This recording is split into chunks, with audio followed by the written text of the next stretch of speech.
Well, good morning, everybody. Hopefully you are doing well. Thanks so much for coming along. Another exciting week here in Middle Tennessee. And so hopefully you're having a good week, and we are finding you well at this time. So good stuff going on, everybody. Thank you so much for joining along. Always appreciate it when you folks show up. So drop a line in the chat over on YouTube or on Twitch, and I can see that here in vMix Socials. So I can bring it up on the screen. Just like my friend Angus. Good morning. Angus, how are you? Hopefully you're doing well in snowy Edmonton? Sunny Edmonton? What's the story out there right now? I guess we could Google it because we have the power of the interwebs.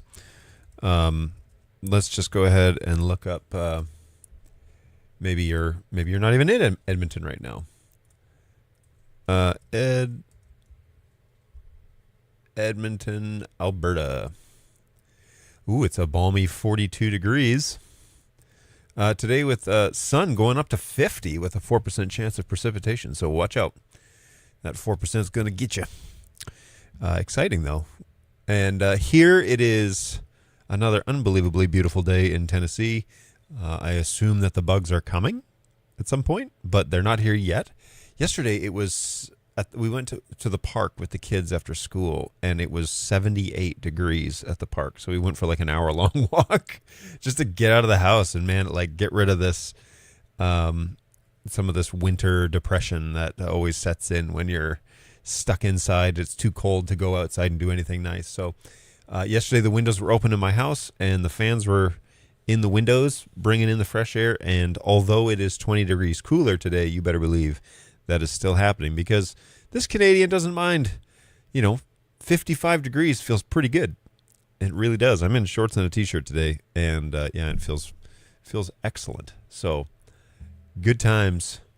Love it. Good morning, Chad. He says, I too am also not in Edmonton. Well, there you go. Not too sure. Angus hasn't checked in again where he might be hanging out, but in Edmonton, if anybody's interested, it is 42 degrees going up to 50. So that's awfully nice.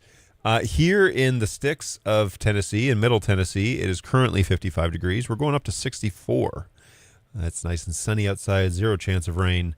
Just a beautiful day all around. So the windows have to be open. Hopefully you don't hear the fan running in the background, but you might. I don't know. It's just a little window fan.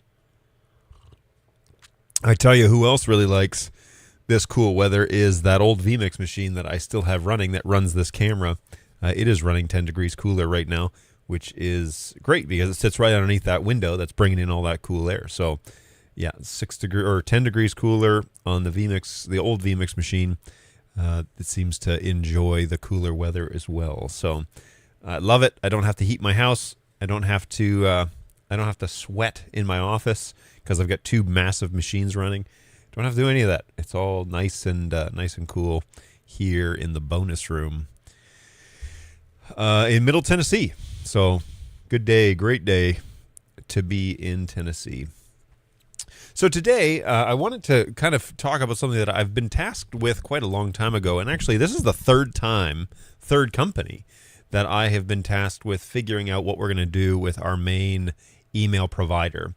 And of course the option for me really comes down to Microsoft 365 or Teams, and what was formerly known as G Suite, which is now known as Google Workspaces. Why the name change? G Suite was perfectly fine, and I don't think Workspaces changes anything. Correct me if I'm wrong in the chat, but the name change does nothing. So because I'm used to being a Google admin, both from the ages of 10 years ago when I worked for a college, now university, in the great city of Rochester Hills, Michigan. I was the Google administrator, and not by trade, but by default, because I became the network administrator, again, not because I was skilled to be the network administrator, but by necessity. We needed a network admin, and I asked to take that job. And so I learned a lot about networking, and actually that began my great love of network. Nice is a bad word. I learned about the beauty of a well-organized and designed network. From that place, that's where my obsession with good networks came, was working on a really bad network. One that had been pieced together from a 3Com system back in the late 90s, where they got a federal grant and bought all these 3Com switches and outfitted the entire campus, but then, and had somebody come in and outfit it, and then the network, administrator just kind of managed it. Well, as those 3Com switches died, and granted, after 20 years, okay, those switches lasted forever. After those switches died, I started having to replace one by one, and we certainly didn't have any federal funding at that point or grants or anything like that. It was what we could afford at the time, which was one switch at a time. And so I was buying not great switches. They were Netgear, business switches. And in particular, it was usually the 48 porters or sometimes the 16s, depending on where they were. But they were the GS series. Netgear GS. Let's just take a little peek at the GS series. GS, I want to do 48, and they would have been PoE, at least PoE, probably PoE Plus back then. Okay, so here it is. Yes, the ProSafe series. So no longer available, by the way. So these switches are no longer around. So for those of you playing along, it would have been the GS748 TPS-100 NAS switches, and they were 48 ports, all PoE. What was I don't even know if I knew to pay attention to what the actual power budget was on these things. Let's just take a little peek and see if it even says it. All right, specs. It's got to say it, right? It's got to tell us what the power wattage was on this thing. Consumption, 530 watts. PoE budget, 348. Okay, so if our PoE budget is 384. 384 divided by 48 ports, that gave you 8 watts per port. So, thankfully, we were not running full 30. Was it PoE Plus? It says PoE. So, yeah, PoE. It doesn't say. Oh, yeah, PoE and PoE Plus support. Okay, so you could do 30 watts out of these things. But you wouldn't want to, because you'd run out of power real quick. Now, the pieces that the network nodes that we were plugging into these were phones. And so the PoE requirement was like 4 watts. And so that was never a concern. Power wattage on these monsters were never a concern for us. But they would be these days, because everything takes more wattage, right? So these beautiful Netgear ProSafe 48 port gigabit stackable PoE smart switches were what I was buying. And what was really cool about this is I was replacing 16 port 3Com switches, multiples in headrooms, and just putting one of these in. And then the way that network was set up was that it was old school. It was like the 80s, where we would actually physically have 2 separate networks. So you'd have one switch for your employee network and one switch for your student network. And so that's how we were doing that, is we had 2 physical networks, literal, and slowly we were converting them over to VLANs. And so we could actually buy a switch like this and bring it over to a single switch and just VLAN half the ports for one and half the ports for the other. And I started eliminating whole racks of switches. Like I could put 2 of these in and pull out like 6 or 7 switches, which they were always, the 3Com switches were 2U switches, always. They were huge. And so we went from needing a full rack to needing like a third of a rack to do the entire network. And as I got better and better at configuring networks and understanding things, I should have really taken a lot more courses than I did, but these things could handle doing multiple VLANs. And so that's the way we configured it. And it was beautiful. And the really cool thing about this is these switches were the first ones that I ever had my hands on that would stack.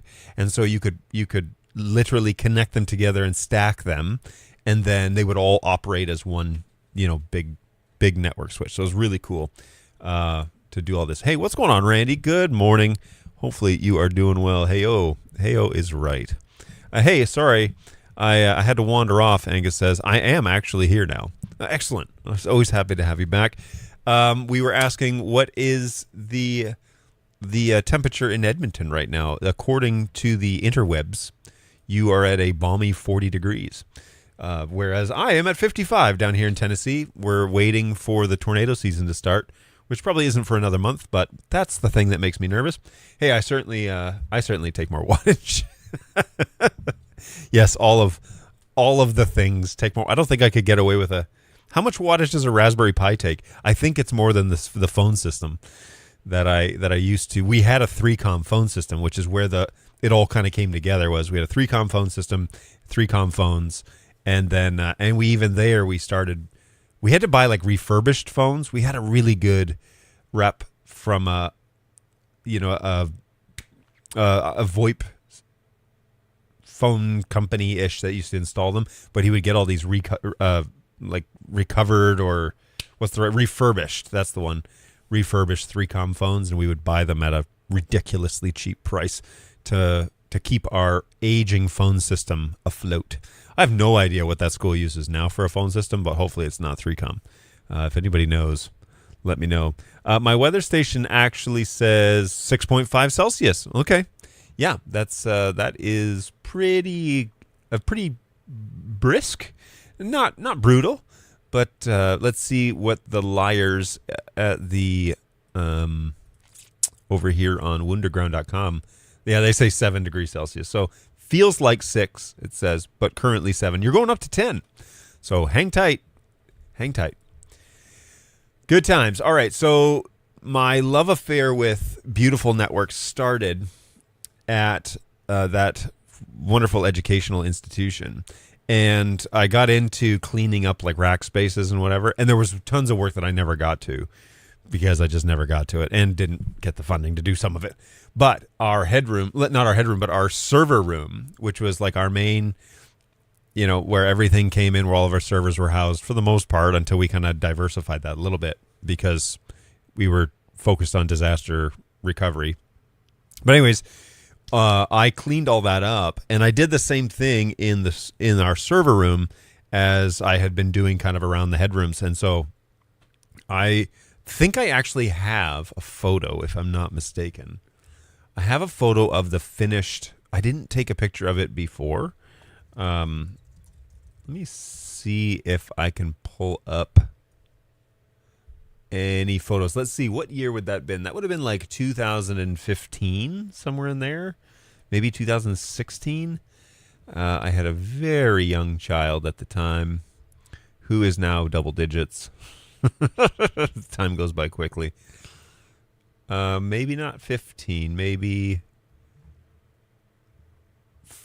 14. Oh, you know what? It's after 15. And the reason why I know that is we hosted a bunch of other Christian institutions. We all kind of had like an IT conference, and we would do that every year. We'd go to each other's schools once a year, kind of do a circuit. Well, the year that they were visiting us, we were meeting, and they said, well, let's go over and check out your server room. And my boss said no. And they're like, oh, come on. Like, we want to see what you guys, how you guys operate. And he was like, no, we're not doing that because I don't want you to see that mess.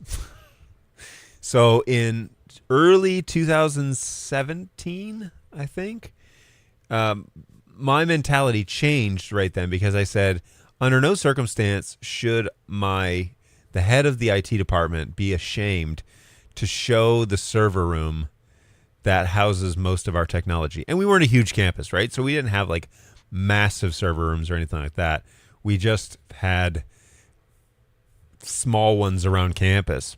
But I thought, man, we should never, he should never be ashamed of the server room that that kind of represents his work. And so I petitioned him one summer, I believe, to rip it all out, and not all at once, obviously, but to actually cut it all over so that it would look quite nice. So I'm pretty sure I did all this somewhere between 2015 we hosted, that conference. And so then he said that, and I thought, man, he should never feel like he doesn't want to take people in there and show them what we're up to. I'd rather him be proud of it and be like, yeah, come on in here and see how neat and tidy this is. So I took it on myself to actually make that happen. However, I took a photo, but do you think, oh yeah, it must have been 2017 because I cleaned it all up. I got it looking beautiful. It was all ready to go. And then they started cleaning these like exhaust hoods on the ceilings, and it leaked dirty water into our server room. It was like running down the walls. And I just thought it was so funny because just a few months earlier, I had finished doing this project. Of course, why didn't I take a picture of it? I'm pretty sure I have a photo of it, but I have a picture of the dirty water running down the wall because I thought, man, I just finished this project and now it looks like crap. This is not a great shot of it, but I guess it's better than nothing. So the spider webs in the back, ignore those. But this whole front panel, this looked like that, like what's on the left. It looked like that out front, and it was just a total mess. Well, we had 4 of these stainless steel or aluminum towers, and I could have basically eliminated 2 of them. I chose to leave some of the servers on the far right one, but and I chose to leave a power supply and a phone on the left one. But they were all kind of attached together. But the front of this system, so there's the PBX system for the phone system, and then we had some servers. Here's our fiber patches. These were just like spaghetti wires. They just went everywhere. Here, maybe I can zoom in a little bit. So I bought these neat patches, and I ran everything directly into the switch and into the neat patch, and then out the back, and then routing it kind of wherever it needed to go. And sometimes these wires just went out the patch, into the neat patch, and then into the switch. You can see those GSs sitting in there, those ProSafes. So I cleaned all of this stuff up. And here's another patch, and here's another switch, and we would just run them together like that. I ran all of our, this is the fiber core, which we didn't have one. So we bought a fiber core, and I moved it all over to a fiber core, and I found out the joys of that. Oh, check that out. WatchGuard, right? Firebox. Remember those? So here's the straight internet coming in from our routers that were actually in another place. So they would come over via Ethernet, I think. They came over via Ethernet, and they would plug into our 2 VLANs, and then the fiber cable would trunk that over, and we would bring that into the fiber patch and then split that out into all of our ProSafes. And just like this whole process, it took me quite a while. Oh, yeah, and check out, I think the next picture might show us look at that dirt on the wall. So the next, here's our Ruckus Zone Director. I mean, that was what managed our wireless system. And then some of these old switches that we had, like this Netgear, she's a doozy. Not the safest ones in the world anymore. But hey, back then, we got to do what we could do. There's a 3Com phone. That's what that is. I don't remember what this is, what this switch is sitting here for. But anyways, cleaned it. I just cleaned it all up so you could read labels. All the wires went immediately into into a hatch like this. These fiber patches, these went out to our headrooms. And so each of our headrooms had at least 2 pair of fiber for redundancy's sake, but we were usually only lit up 1 because it was a small, financially struggling institution at the time. And so we did what we could do. But anyways, I learned the beauty of fiber patching and how all that works. And this little door, you could open that up and then you could run all your cables neatly out the little trap door. And so it just all was nice and clean.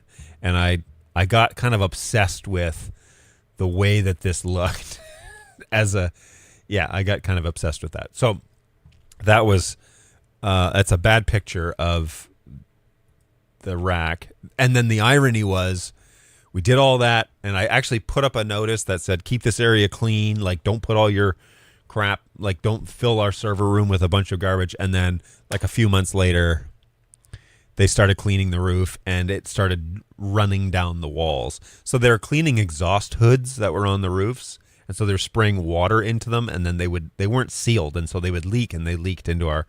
So I called the maintenance guys, like, hey, what's going on the roof right now? He's like, oh, they're cleaning the service hoods for the exhaust. And I said, it is raining dirty water in our server room.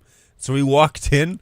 This guy's so funny. He walks in, he looks at this happening in real time, like the water's running down the walls. He's like, huh, okay. and he walks out, and nothing happened. He didn't do anything about it. He didn't tell him to stop. He didn't investigate at all. He was just like, okay, and he walked away. And so I just left this as irony. Keep this area clear, and it's just running down the walls with like dirty soot and a whole bunch of garbage. So fun times.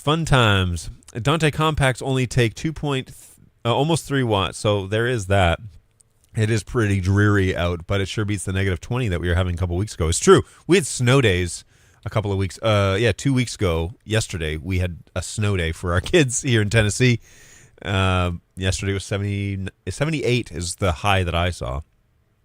I'm so glad watts are the same in Canada and the U.S. We don't have to do any sort of conversions.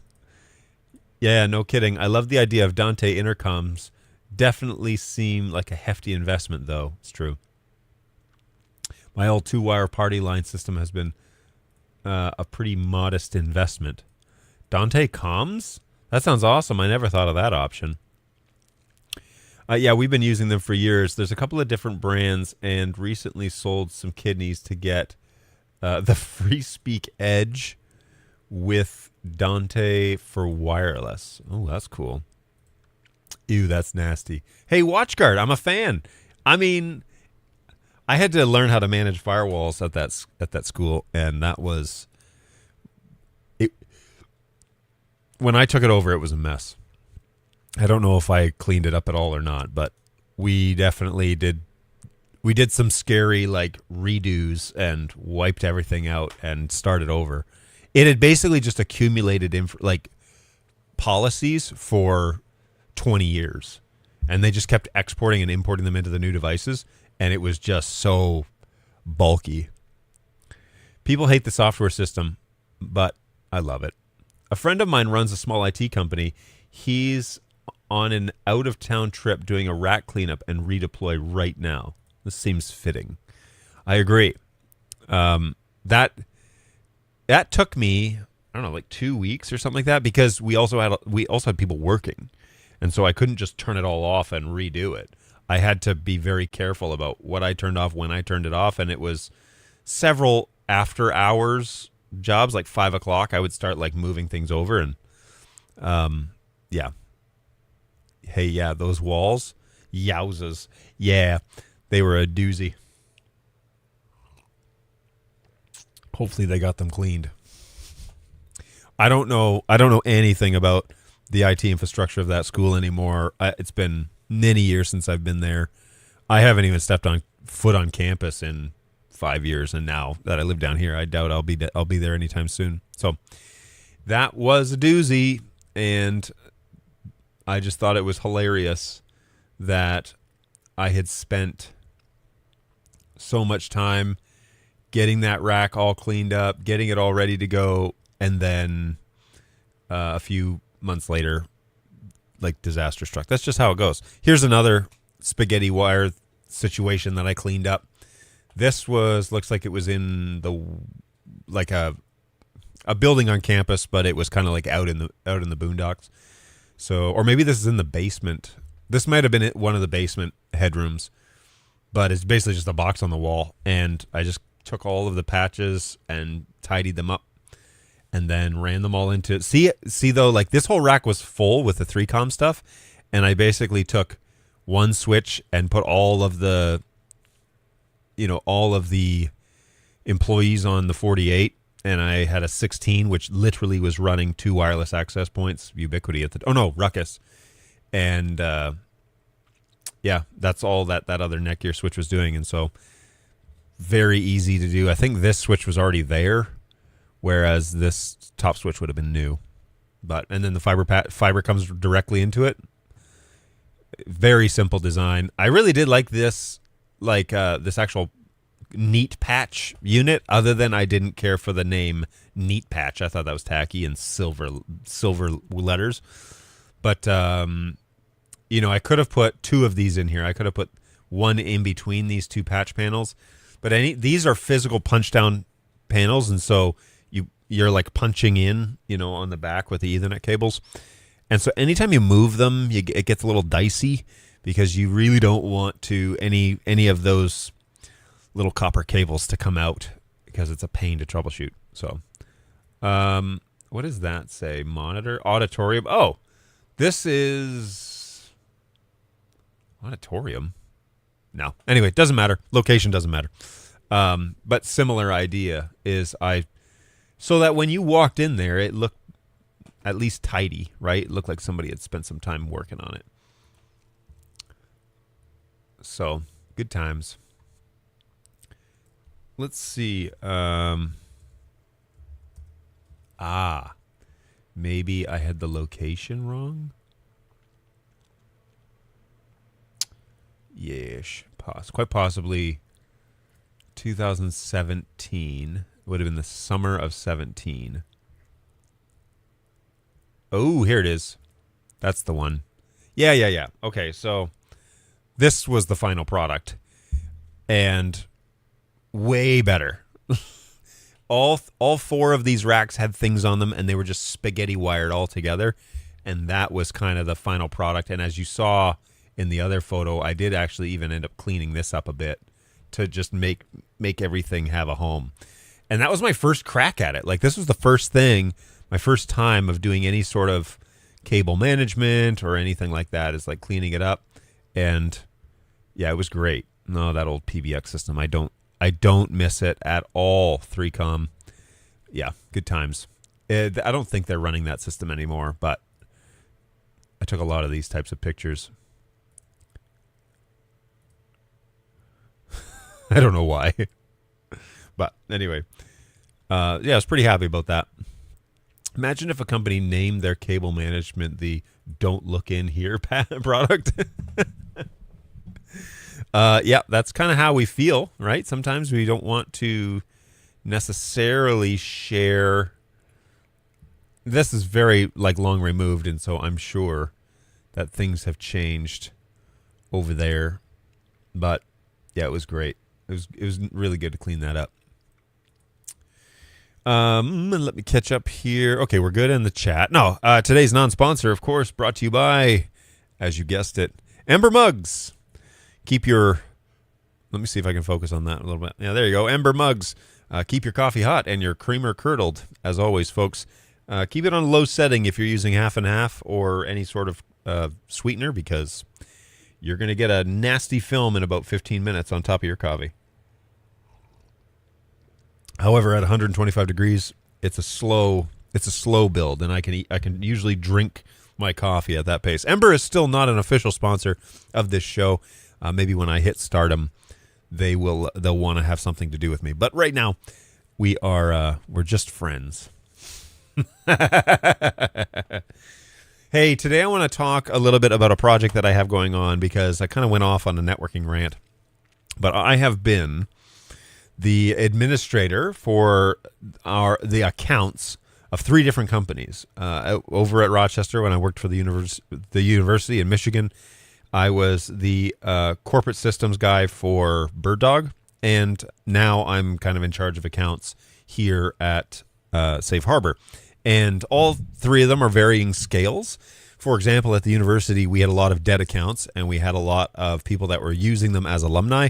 We had a general rule back in 2015, that if you were an alumni of the school, you would always get to keep your email. Times got tough, and we decided no longer will alumni get emails. And so we did away with that. At first, they were like, let us know if you're using your email, and then we turned off everybody's that wasn't. And then we just flat out said, we're not doing that anymore. You'll have to get your own Gmail. They're free. But we were paying for every account, and so we needed to slice and dice all of the budget. And so that's essentially why we eliminated all of the emails from all the alumni emails. And as soon as you were not a paying student anymore, you no longer had a email account. So we did a big migration there where we had to sort out who's still active, who's not. And with G Suite, the way that it used to be was you can look and see when the last time they logged in, and you can send them an email and say, hey, if you don't log in the next month, this email account, on April 1st is going to be deactivated. And then as soon as you deactivate it, you stop paying for it. Now, you can deactivate an account, which stops, well, this is the way it used to be. I don't know if it is anymore, but you can deactivate an account and stop paying for it, but they'll keep the data, which is weird. But they'll just kind of store it. They'll like archive it. And then if something goes down, like this person is now going to be a student again and they want their email back, you can turn it back on, start paying for it. But, the data is not lost. Whereas and same thing goes for Teams, as I understand. Whereas like if you were to just delete the account, you would get that username available again, and that becomes the balance. You get that username available again, but you lose all that data. So depending on who the user was, like if they're an alumni, they just deleted those, and that was that. And a lot of people's data disappeared because they didn't realize, that was associated with that email and not my Gmail account.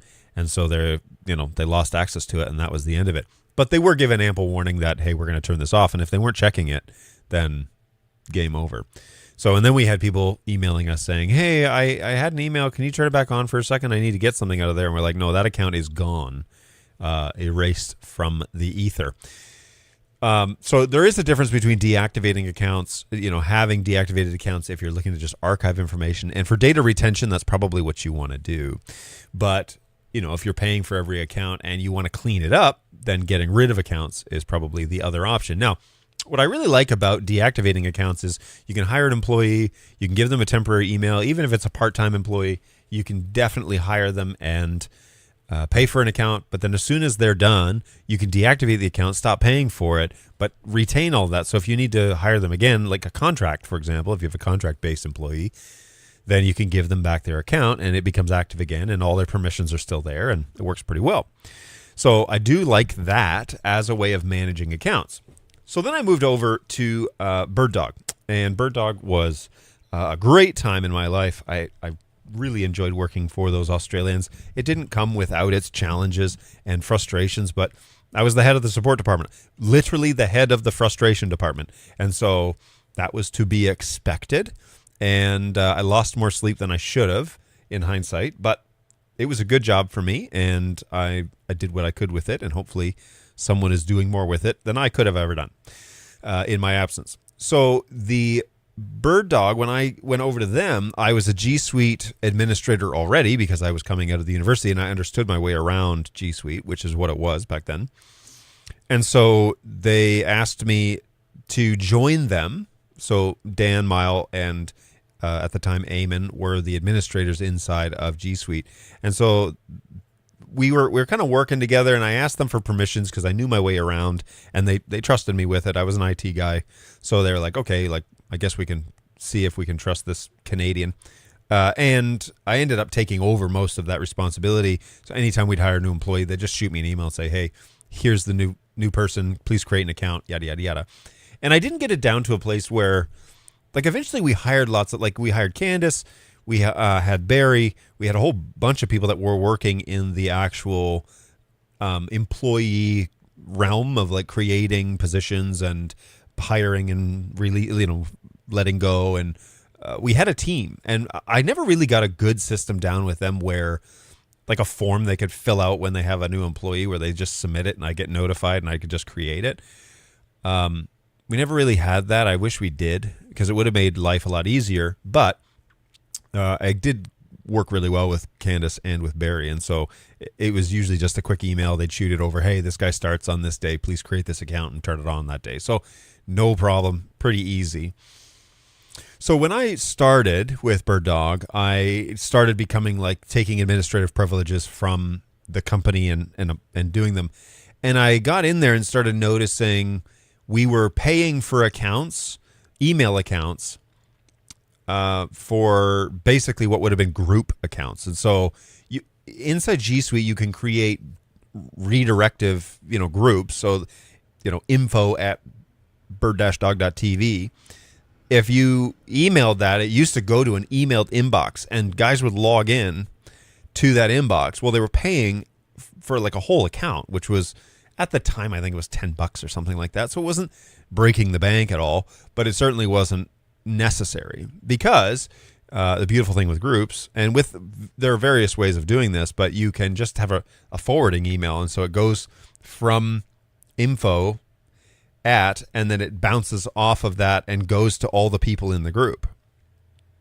You can set that up multiple different ways that you want it to be handled and delivered, but you don't need to pay for an account. It's just when somebody emails that, it goes to these inboxes.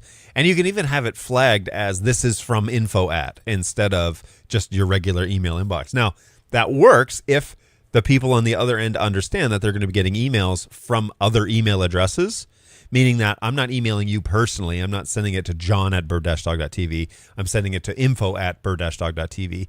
And some way it needs to be indicated, hey, this came from that email address. And so respond to it as if you're a part of the group that's seeing this email. It's not just you. Whereas email, right, and people need to kind of understand this when they get added to groups, is when you get an email from a group, you need to respond as if you're responding from the group, not from yourself. Because there's a difference when I get an email from a group than if somebody emails me directly and says, hey, John, I'm having a problem. Or they email the help desk, hey, help desk, I'm having a problem. The way that I'm going to respond to those two things is twofold. The first is I'm going to say, did you email the help desk? And the second thing I'm going to say is, hey, thanks for contacting the help desk. Or, hey, thanks for sending me this email. All right, those are two different things, because the person on the other side is thinking they're sending a group, or they're sending it to the help desk, or they're sending it to info.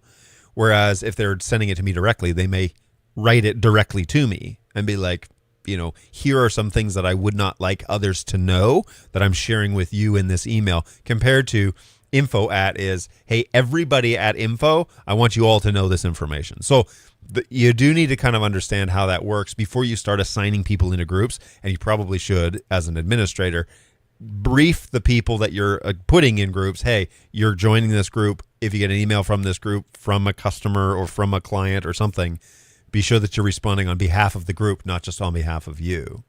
So we had a little shift in the way that we did emails, but we saved a bunch of money.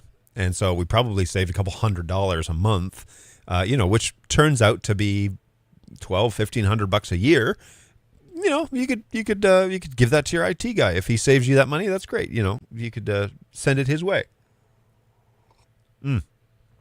By the way, today's coffee is Tim Hortons maple flavor because I am Canadian. All right, so continuing on this conversation about G Suites. One day, I got an email, a very excited email from one of the owners saying, hey, we're going to move over to Teams. And I don't know if they had just had a business call, or somebody had said, hey, I come from a Microsoft background. It's so much better than G Suite. We should be using Teams if you want people to take you seriously. I don't know what the conversation was, but all of a sudden it was, we're going over to Teams. And unfortunately, I didn't know very much about Microsoft Teams because I hadn't used it. I hadn't managed it. But I thought, well, it's probably mapped out like G Suite, where you log in as an administrator and then each of your subsections is there listed. So I started kind of investigating what it would take to migrate from G Suite over to Teams. And that process wasn't too bad. There is actually a migration tool that allows you to do it and bring all of your data, for example, from your Google Drives over to your team OneDrives. And so the concern is that when we cut over, we basically needed to be sure that everything we had available in Drive was going to be available over in OneDrive. And so I looked at this, I researched it for about a week and a half. I actually did a test run on one of them to make sure that it worked. And then one Friday night, which would have been a Saturday morning in Melbourne, and I warned the team that I was doing this, I started copying all the data over from Google Drive, from our administrative side, over to OneDrive. And then all the accounts got transferred over, all the data got transferred over, everything.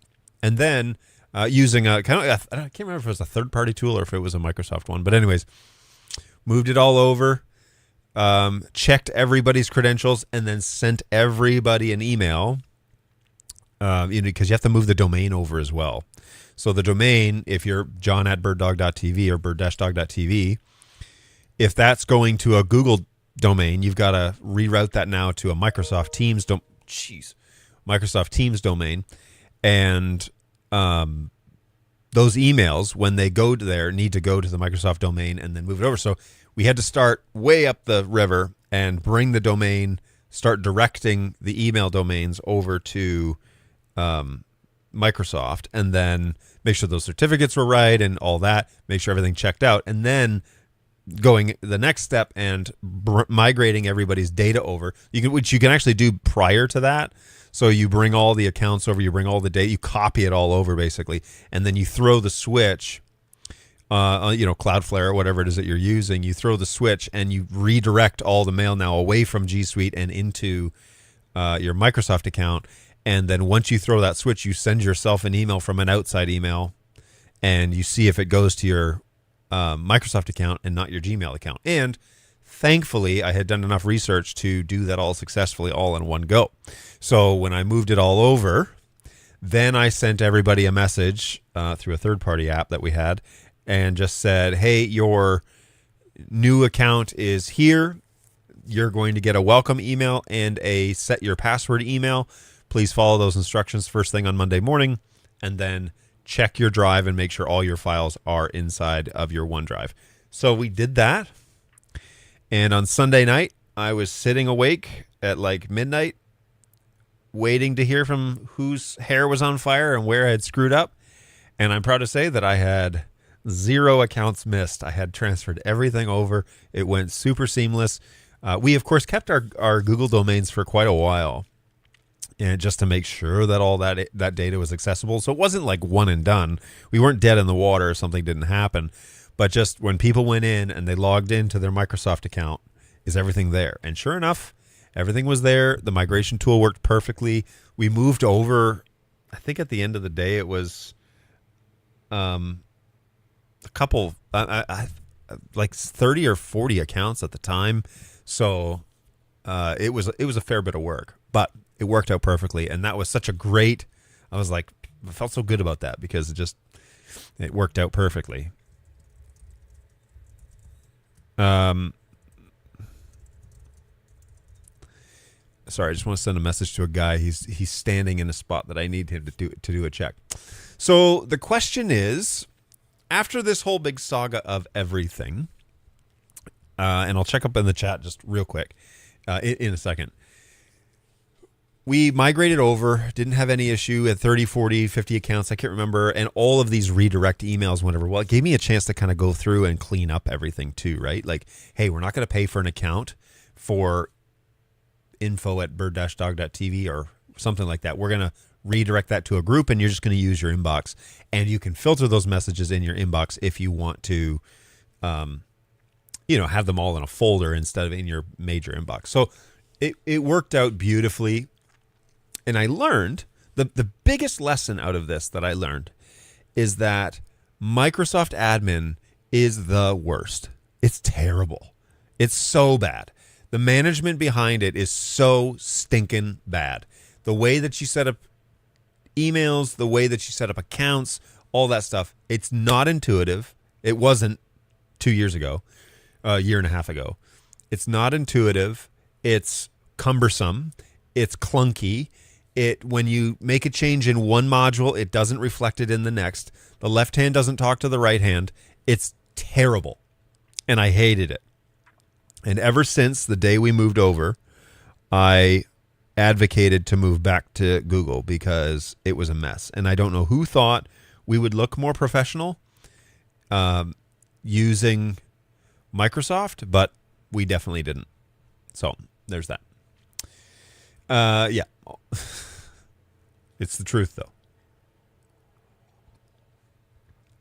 All right, we're building up a little film on the top of my coffee, so we got to keep drinking it here. Okay, so the question then becomes, I am currently employed and am the administrator, I guess, of our accounts at this nonprofit that I work at. And it's a kind of a strange situation because somebody donated our account, and so he pays for it, and we benefit from his generosity. But there is a day where now we have, a few employees, and we're growing, and we probably need to pay for it ourselves. And so we need to figure out how to light up our own domain and migrate all of that over to our own services so that we can manage it. And of course, now the question becomes, we are actually a Microsoft account. But the question becomes, do we stay with Microsoft and do something like a 360 account with or without Teams, so you can see plans with Teams, which is only $1.25 more, but you pay $6 a month per employee. And so this wouldn't be much, it wouldn't be very expensive to do. It's actually, I think, the same price as what is now known as Google Workspace, also known as G Suite, formerly known as G Suite. So what do? Do we go with Microsoft 365 and just continue on? I think the migration would be fairly simple, although I think I need to have Microsoft on the phone in order for the migration to happen. Or do we go with Google Workspace? And this is something that everyone's very familiar with. I have multiple Google accounts already. I think both of the main guys at the nonprofit have Google accounts already. I mean, I can manage both, but I think I would prefer to use G Suite over Microsoft Teams, and that's my own personal preference. I'm not a fan of that. Let me jump over here to the chat. Using groups for email distribution is so great, but yeah, you do need to develop practices and train people how to use them effectively. Definitely room for error there. 100%. 100% there's room for error. I sent you an email about your email being down. Yeah, exactly. I had to send them a third party. Waiting for DNS propagation. Yeah, that's always fun. Because sometimes it says could take up to 48 hours. I was like, we need more than 48 hours. I think it was an hour and it was switched over. So that was nice. Hey, nicely done. Hey, thank you. Yes, this sounds very Microsoft. Teams is brutal, but enough of my clients use it that I have to keep up with it. Ugh, I'm so sorry. Google Workspaces for nonprofits is free. Really? What?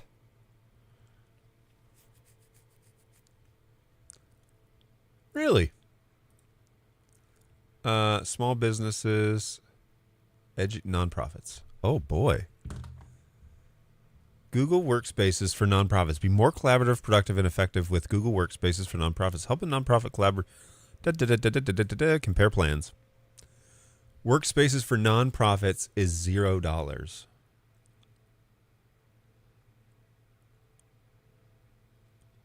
All right, we're going with Workspaces unless I die of a heart attack. Knock on wood. Yeah, that's a no-brainer. That's a no-brainer. And this is why I love you guys, because I find out this sort of stuff all the time. Yeah, 100%. I use it in multiple places. Through TechSoup. I'm unfamiliar with TechSoup. But I will educate myself because I'm able. Technology for nonprofits, charities, and libraries. Refurbish. Ooh. Oh. DocuSign. Browse our catalog, our nonprofit tech market. All right, everybody. I don't know if you know about this. I am a human, allegedly. What should I do? Just confirm below that you're not a robot. Sorry for the inconvenience. Alrighty. Nonprofit favorites. Microsoft Office. Acrobat Pro. $65. How do you sleep at night?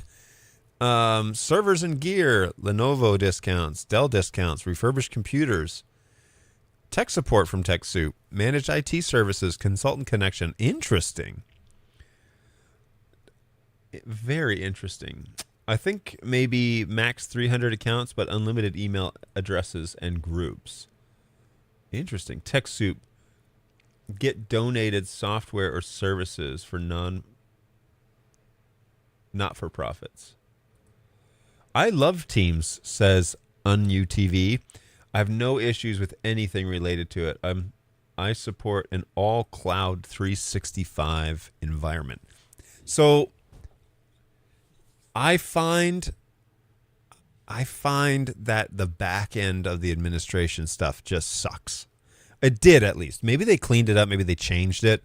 But it just isn't fun to manage that stuff unless you want to like there's no way I can like self-learn it. I've had to like watch all sorts of Microsoft tutorial stuff. Whereas like G Suite, it seems like logically it is where it was supposed to be. And so I always just never really had to, like, maybe there might be something I got to Google, but most of the time it was always right there. How do I do this? How do I make a group? How do I make an account? How do I do this? Just like click this, click this. It was pretty dummy proof for me. So, and I feel like I'm good at finding resources, but with the Microsoft 365 stuff, it seemed like every time they updated something, all of the tutorial videos that were out there were out of date. So they're like, just click on this button on the left-hand side. And then those buttons didn't exist anymore for all of those. It's so frustrating. So I didn't fall in love with 365. I didn't fall in love with Teams. I felt like it was just no good. So I do what I can, but I think I prefer G Suite. And now that I just found out that it is free for nonprofits, 100 participant video meeting, professional email address for your nonprofit, secure download, standard support. I mean, I would take it, man. Let's do it. Cool. Well, that's probably what I'll end up doing. I really appreciate that. And this is why I hang out with you once a week, because I don't know everything, and it's better if we all learn from each other. Now it's out in the ether to anybody watching. Google for Nonprofits has a free option, and I think there is no contending that. I do need to double check something real quick.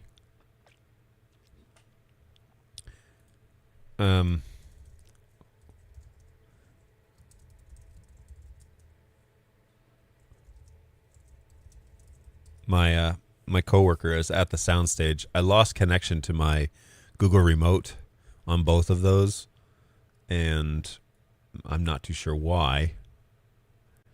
But I find Google Meet is good. I use it all the time, but it requires more computing power than Teams or Zoom.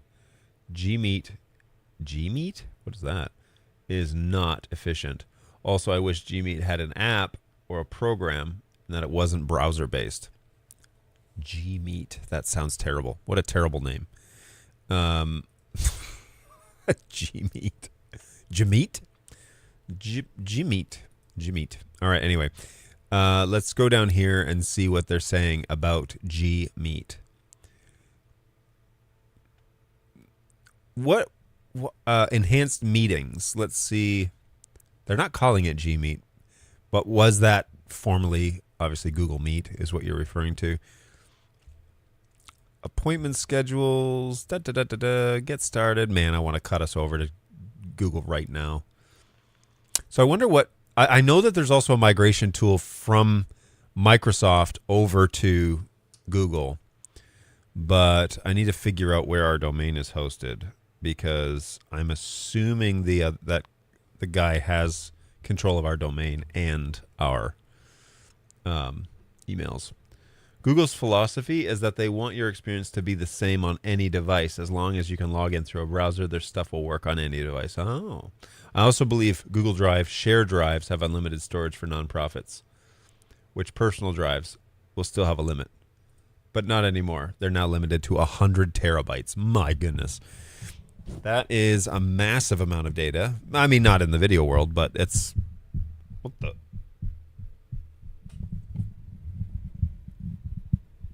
Weird. My microphone's doing something strange. Anyway,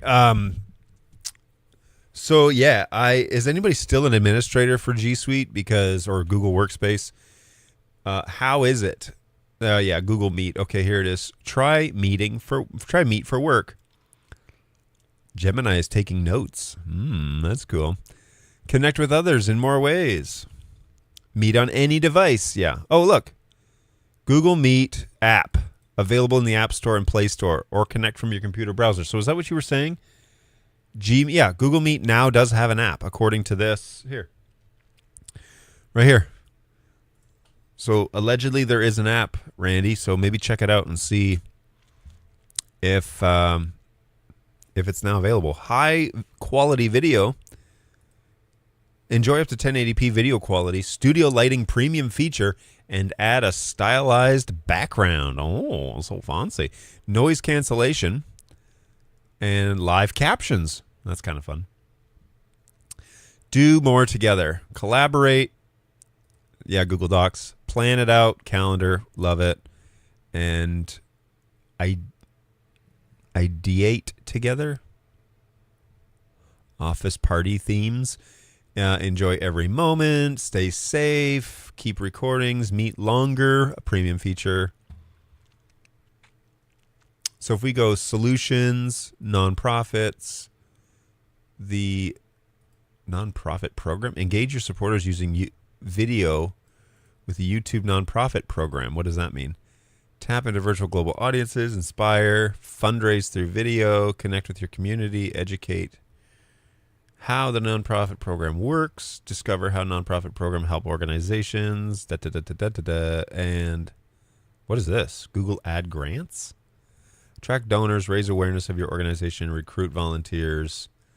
Ad Grants access provides access to 10,000 US of in-kind advertising every month. Holy smokes. All right. Well, they're doing their thing for nonprofits. YouTube for nonprofit program. Oh, I think I just read all this. Google Earth and Maps. Show off your nonprofit's impacts on Google Earth. Ooh. I think I have a use case for that too. Well, that's pretty cool. Who's eligible? Not a government entity, not a hospital or healthcare system, not a school, academic, or university program. Okay. Very cool. Hey, we store a copy of our entire video archive on their multiple terabytes. I store full, high-quality recordings in Google Shared Drives as well every Sunday. Interesting. Phone app, yes. Computer app, not so much. The PC app is just the UI-less web browser. Yeah, that sucks. I see. PC app. Yeah, that would be that could be beneficial. But I understand if they're trying to unify the same experience across all things, then they're going to keep it browser-based. That's not a deal breaker for me. I could definitely see the benefit, though, of doing it a different, like having an app for PC and Mac and make it the same experience. But that's more overhead to even like to keep upkeep and everything too, right? Wild. All right. Well, I am pumped. I'm going to actually make a phone call after this meeting and just tell them, here's what we're doing. Because I think that would be advantageous to get going on that. And I guess I need to sign up and see if we're eligible. I have all of our information for that, so we could just get started on that. But really cool. And I really appreciate you guys. Man, I really appreciate you guys adding to the conversation. So yeah, always really good stuff. Now, I feel like there was something else I wanted to chat with you guys on, and of course I've forgotten. Man, let me tell you something real quick before I don't know, we go down whatever other rabbit holes we want to go down. I have changed my diet, and I have like an abundance of energy. It's so weird. First of all, and I don't know how it's coming across online because I'm not listening. I'm talking. I'm not listening to myself. But I am talking to myself. It's a weird situation over here. But I have this abundance of energy, and it's because of my diet change. And so I feel like my thought processes are a lot more clear. Like my brain has more energy to think through things quickly and get on with it. Whereas before, if I look back on the streams earlier in the year, I'm like cloudy, it's hard for me to formulate sentences and really get things out, doing a lot of ums and ahs, and maybe I still am. I don't know. But man, I have tons of energy to the point where I have to stand at my desk. Like I have this legendary chair that I had at Bird Dog, and it's a saddle chair. I don't know if you're familiar with those, but it was like $150. And at Bird Dog, I used to just take the back off of it. Well, I left that one there, and when I moved here, I had my gaming chair, which some of you have seen. That thing is sweaty as ever, and in Middle Tennessee. It's February and it's 70 degrees outside. So, yeah, I'm not going to sit in that gaming chair. It's not a mesh back. It was like a pleather, plastic leather thing. Super, super, super. Way too much heat generated on that thing. And so I'd get all sweaty and everything. And if you remember my shows, the Clarkston House, right, when I lived in Michigan, I would just be roasting. So glad to be out of that chair. And this saddle chair is great.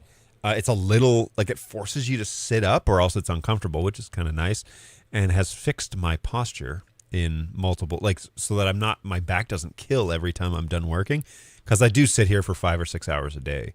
So, and definitely while I'm talking to you guys, but I stand at this desk now because of all this energy, and I'm not promoting anything. I'll not even tell you what I'm doing, but I just have like this so much more energy, and I don't know if it's coming across on the stream or not. I hope it is, because I think people that present with more energy are more engaging, and I just hope I'm not talking so fast that it's causing you to spin. So sorry about that, everybody. John, jump on a G-Meet video call with me, and I'll show you the admin panel and stuff. Okay, cool. That would be great. Don't tell me that you started on AG1. I did not start on AG1. I've seen the advertisements for that. I did not start AG1. Although they're going hard on the marketing, because it's everywhere. For new requests, okay, so when I want to set up, I got another story too about this week. Confirm your Google account. For new requests, this account will be added as the administrator for your organization within the Google of Nonprofits. I don't know if I want to do that. I think I want to use, but I don't have a Google account. I guess I could use this one. You're not a school. You're not a hospital. Copy. Where are you? United States. Begin by entering the next information. This takes about 10 minutes. Your physical address, organization's online contact information, and your organization's nonprofit registration number. Okay, I think I have all of that, but I will...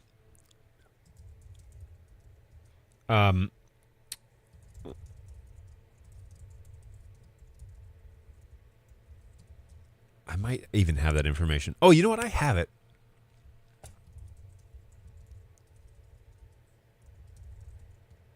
Okay. So, yeah, I'm going to sign up for this Google stuff and just see if we get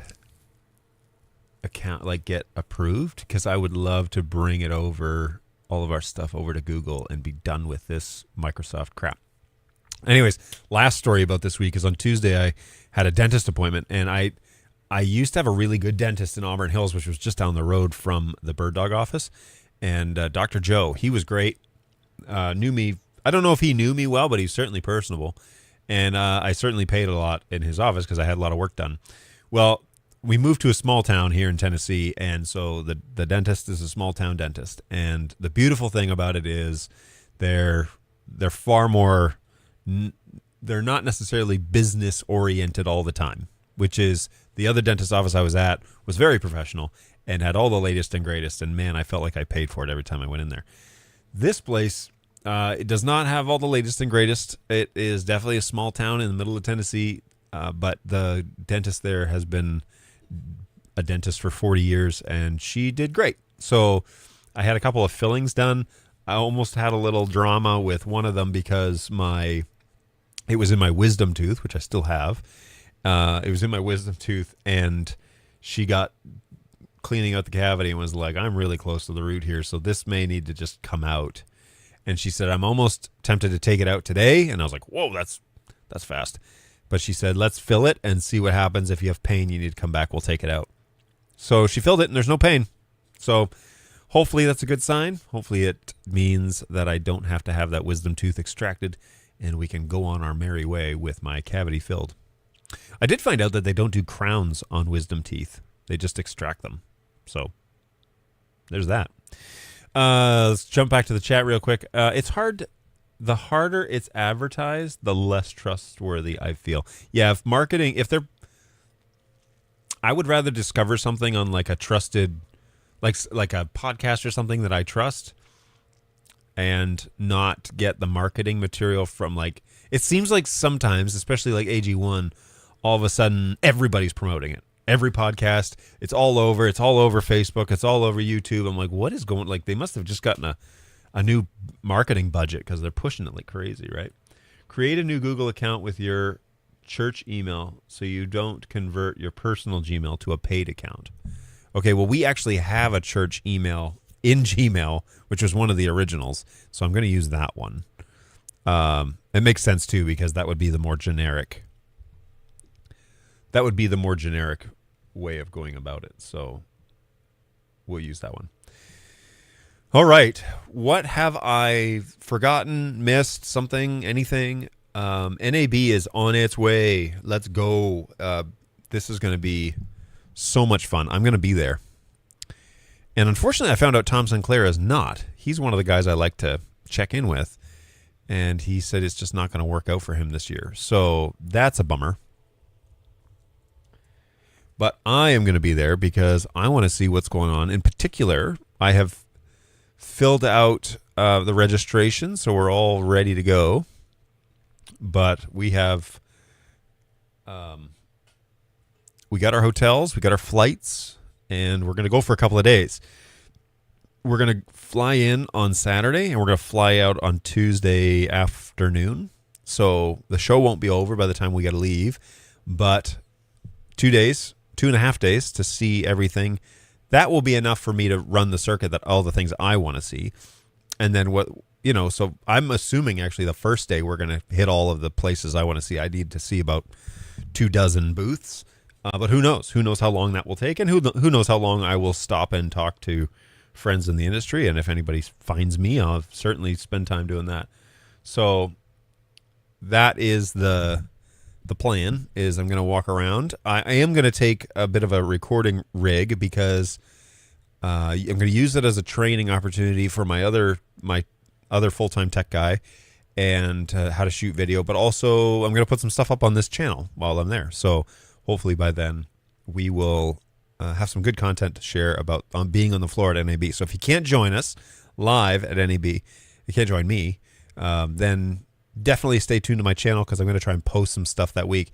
And I'm going to leave on Sunday, which means we'll do a show on Thursday, and I'm coming back on Tuesday night. So there will be another show after NAB here on this channel, so we can talk about all the stuff that I've seen. But I am planning to go, and I think it's going to be great. I think we're going to really have a good time. So here it is, NAB, and April 6th through the 9th. So we are like almost a month away. And man, I'm so excited. I love this show. I love it just because now I know people there. You know, I want to see Bird Dog. I want to see Blackmagic. I want to see the Sony, the Canon booth. When I worked it, so I went to NAB twice. I went in 2019 and then I went in 2022. And those were the years that we were able to do the show. I didn't get to go in 23, which was my last year at Bird Dog. They decided not to bring a support team, which is fine. They had a smaller booth. They were dealing with some, trying to be fiscally responsible. So I'll put it that way. So I didn't get a ticket that year, but I did run their rig for like all the stuff. So I helped them design their booth and whatever, and ship them all the materials. But I missed it that year. And of course I missed it last year, but I was really tuned into Office Hours, Global Office Hours, who did a live stream from the floor of from NAB for like 3 days. It was so cool. And they weren't using the internet from the venue. They were using like, I think Solo U-Packs or something like that. And we were able to actually watch them do live interviews from the floor. They just walked around and talked to people. So that was so stinking cool to see that happen. And if any of them are there, I would love to shake their hands and just say, hey, I watch it all the time. Really, really enjoy that show. So good times. Hopefully they're doing that again this year, but I don't know. I think last year they did it just to see if they could do it, and they proved that they could. So it was really neat. You're going? Dang it, I might have to go then. My direct collie is working a booth this year as well. Right on. That'd be great to run into you. That'd be great. Let me know if you make it there. If not, I'll put content up so you won't miss. I mean, you get to see all the things I'm interested in. You won't miss a whole lot. I did ask Tom St. Clair after I found out that he wasn't going. I asked him where should I go? What booth should I be visiting? And because typically he goes around and interviews people. And if he's not going to be there, then maybe I should interview some people and put that content up, and at least then he can see what people are doing. He did tell me that several people are no longer with X Keys, like people that have been there for years. So that's changed a little bit, which is strange.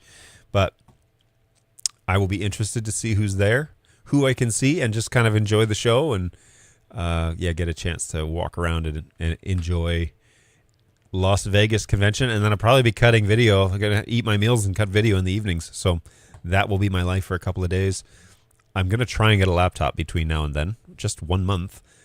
Get a laptop that can at least run DaVinci a little bit and go from there. So here's hoping. Here's hoping we're going to have a good show. All right. I think that's everything. I think that's what I need to cover for today. I'm actually ahead of the game on my work for Thursdays, which is great. It's so nice outside. I may just go drink a coffee on the back porch. But, we're living the dream over here in Middle Tennessee. There's 60-degree weather. Pretty nice. Looking forward to NAB. I don't know what I'm going to talk about next week, so stay tuned to the channel. You can tell it's been a busy week when I don't get the theme up until the day before or the day of. I'll maybe try and think about it today and put something up for what it is that we are going to do next week. I was going through some of my moving boxes that are still here in this room and went and found all of my Ursa tape. Do you remember when I was at Bird Dog, I got talking about Ursa tape? So Ursa tape is a way to mount microphones on the body when you're doing anything from theater to, you just have a keynote that you don't want a big countryman sitting on his face or one of those head rigs. I would love to, figure out consistent ways to mic talent. I think I'm one of the only people that care about this, but I love it when the technology is invisible, right? So if we've used a countryman on our lecturers for a very long time. I would love to rig it to where the speaker is mic'd and you can't see it. In theater, they mic them under their wigs and they put them on top of their head and stuff like that. Or sometimes you can work it into like a tie. If you do a Windsor knot or a double knot or something like that, you can put the microphone this side. You put the microphone right in the Windsor knot and then tape it and put a little foamy on it, and it'll help it from rustling and whatever. Well, I have the means to basically tape it to a button down. What you would use there is a sticky strip and then a soft strip to do something like that, or both. But you'd stick the microphone in between the soft strip and the sticky strip, and then you stick the strip on the back side of the button down. And I think I might rig myself that way at NAB so that it's out of the way and I can just go up and have conversations with people and I don't have to worry about microphones. I'm kind of tempted. So I'm running a Rode Wireless system. That's just Rode Wireless 1. You remember these? So these little guys are the original Rode. Come on now. Just the original Rode Wireless. No? Oh, there they are. So Rode Wireless systems. I actually have used these while camping, believe it or not. I go camping every August, as many of you know, up in Northern Ontario, and I take these to charge them up. I take these and I can record our keynote or whatever it is that we got going up in there and capture really great audio. It's nice and clean. It does its job in not recording everything else. So you get a little wind noise, you get a little something. There is, you can attach the little windscreen to it if you want, especially if you're not doing video. Then this works great to kind of eliminate the wind noise. But, spoiler alert, these Rode microphones, this little wind dead cat is not a great design, okay? So it does stick on there, but barely. And if you just do a little tug, it comes right off. So it's not amazing. Ideally, there you go. Ideally, you would take a microphone. I don't know why I'm ranting on this right now. You would take a microphone, and I use an X Live lavalier microphone. And this little X Live has a couple of mounting options, but you could just take the end of it. You can't even see that, it's so small. You take the end of it and put that the tape on the back end. Okay, well, let's do this right. You would put the soft strip, okay? You tape it on there on one side. You take a sticky strip and you tape that on the other side. And then you take that and just tape it inside your shirt or something like that. And that will protect it, for the most part, from like the fabric rustling noise and a few other things. You can also use, I got this as another test. These are fur circles. And so you can tape a fur circle onto the side that's exposed to the shirt. And that will give it enough space, enough airspace to not allow the shirt to make any noise under your clothing. Now, your talent, whoever that may be, and maybe it's you, needs to be comfortable with being wired. And sometimes guys are like, no, I only want it on the ear. Well, I find with Countryman, I want to tape the Countryman into place, right? And I've got guys that won't put medical tape on their skin or anything like that. So you got to give me something, because I don't want it moving away from your mouth and you constantly touching and fixing it. I want to be able to mount it to the side of your ear and not let it move. And if they won't take the medical tape, then you need to mount the microphone on their shirt instead. That's the ideal. Mostly because you as the sound technician want to be able to control that sound, and having it mounted to their shirt is far better than having it constantly moving around on their face, which is changing the decibel level of that, whatever that microphone capsule's capturing. And you're going to be chasing it the whole time. So unless you turn them up really loud and then you crank down the compression on it so that when it moves away, the compression works less, but then when he fixes it and it's real close to his ear or to his mouth again, the compression, crushes it down so that it keeps it at the same level. There are ways to do it on the back end, but you could just mount it in a way that it's not going to change that much. And then you're not chasing it, or you're not having to customize the compression every time, or, there's lots of ways of doing that. So personally, I like to mount that microphone at least via tape behind their ear, or mount it to the shirt so that it sounds nice and clean. And I could do a microphone test. Maybe that's what I'll do next week. I could do a microphone test with various mics. I have actually done a couple of shows with this little Rode microphone that's been clipped, on my shirt. It does not sound anything like this microphone. But when you're doing demonstrations, or you're standing on camera, you're not necessarily going to have a beautiful microphone like the RE20. You're, indoors. Indoors, you may not want to use something like a shotgun microphone. This is an NTG2, a Rode NTG2, and with a dead cat on it. This microphone is amazing for outside. It is not good for inside. So you may not want to use something like this where it's going to sound weird. It's going to get all the room ambience going into the front of the microphone. So body mounted microphones tend to be versatile enough. And when I'm on the show floor, I'm not going to want to have a microphone in people's faces. I'm just going to want to talk to them and say, don't worry about sound. We got that covered. But I'm also kind of in the market for a new Rode wireless system, the Pro version, mostly because of two features. First, you get two, right? And second, the microphone mount on that unit. Okay, so we got a little hole in the end of this for a microphone, for that wire microphone. Well, the new ones have threads on them, so you can screw them in and then they don't pull out by accident. That is really worth its weight in gold. Now, unfortunately, those microphone systems are a couple $100 to start.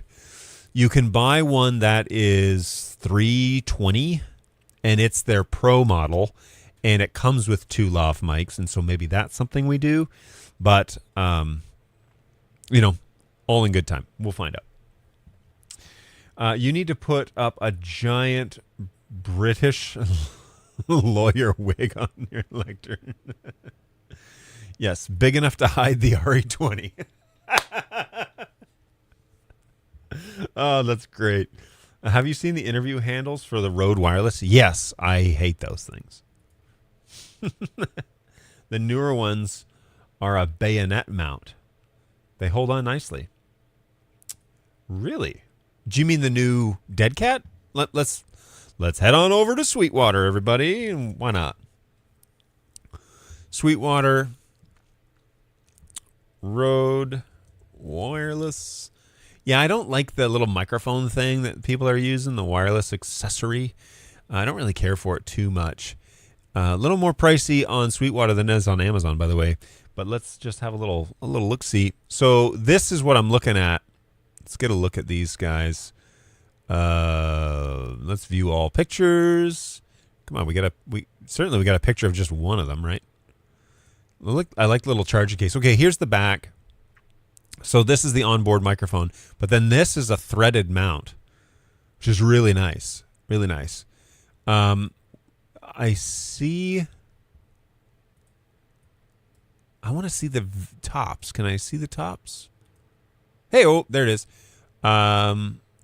Is that for the Dead Cat to you turn it? You turn it to lock the Dead Cat on there because it comes with a whole bunch, right? Yeah, it looks like they've rethought out that little problem they were having. Ooh, it comes with a mount for your phone. That's cool. Yeah, 2 lav mics, clips for the backs of. Okay.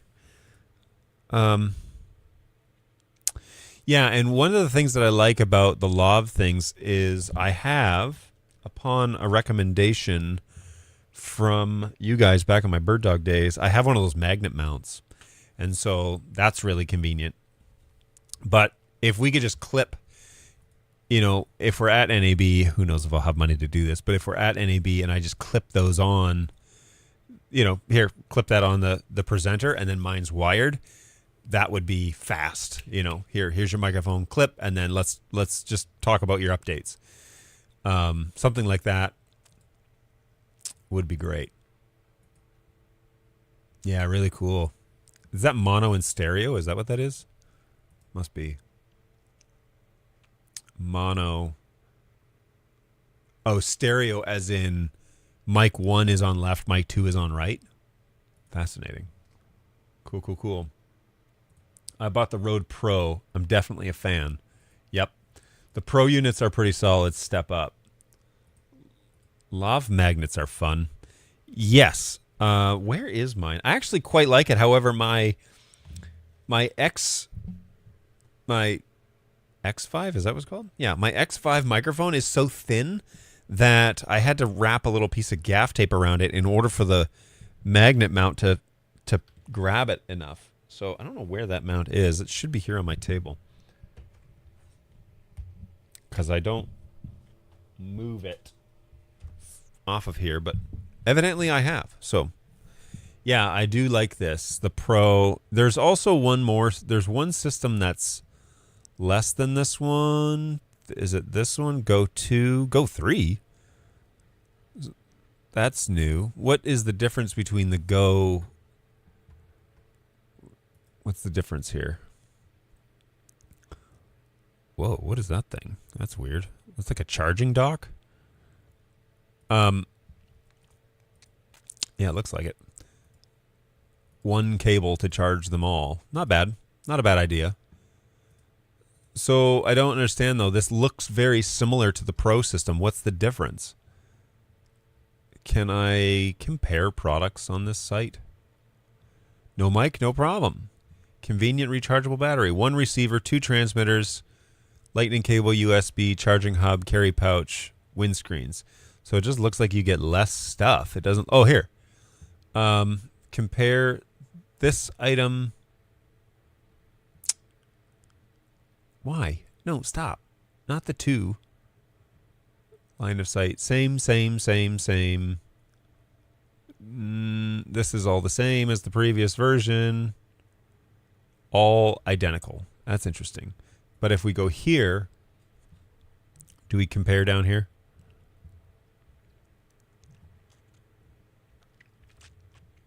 Here we go. Nah, they don't want to compare it. Digital. Oh, that's a bigger line of sight. That's for sure. Microphones included, lav mics built in, channel selection auto, condenser, omnidirectional, clip-on body pack, transmitter mute feature, yes. Built-in rechargeable battery, 7 hours. That's the same as the other. Signal noise ratio, antenna type is fixed, obviously. Camera mount, yeah. So for the most part, it's the same too.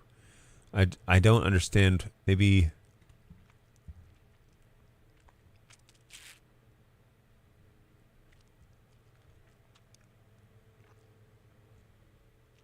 So for $20 more on Amazon, this would be the better buy because you get additional microphones, right? So it seems to me having onboard 32-bit float recording is pretty slick too. Oh.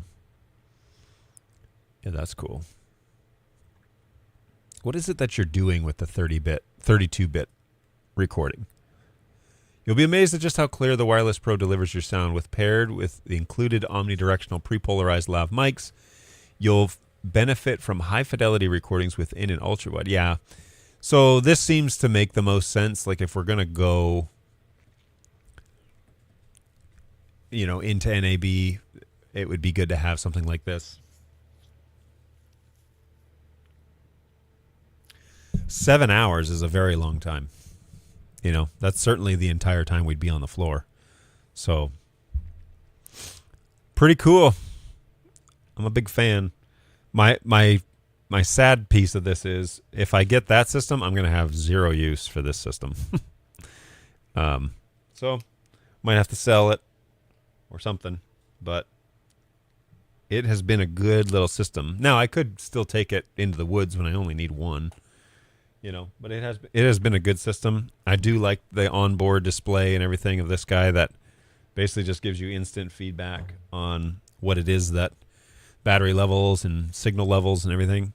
I've never had an issue recording with it though. It's always now, I'm not at a super distance either. I'm not too far away, but I'd love to be able to have two where people can have a conversation and you can just clip them on and off you go. So probably there. I searched extra stuff plus timecode sync. Humans can only hear 24-bit volume steps. The 32-bit means more headroom, so no clipping. Oh, right on. Excuse me. Sorry for kind of coughing in your ear. All right. So yeah, I'm a big fan.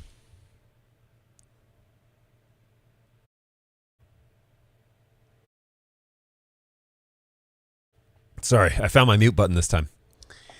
All right. Well, it's 11:30 here in beautiful, sunny Tennessee, Middle Tennessee. Hopefully you're doing well. I'm going to go find something to eat because I'm hungry. And we will see you guys next week. I plan to do another live stream next Thursday. Thank you so much for your input on Google Workspaces and Microsoft Teams, or 365 at least. Always a fan to hear what people are doing, and I'm open to being persuaded. So if you have a good reason for loving the platform that you love, of course, bring it here and advocate, because when you're not doing that stuff all the time, you really kind of lose you lose your sharpness, So it's good to refresh and get ready to do this a little bit more. And one of these days, we're going to cut over to one of these services looking more and more like Google Workspaces, since it's free for nonprofits. So that's pretty exciting. But thank you so much, everybody. Thanks for coming along. Always appreciate you. Thanks for having some fun in the chat and joining me. Have a great day, Angus. As always, be well out there in Central/Western Canada. And we'll see you guys next time. Take care. And thank you so much for hanging out with me. Bye, guys.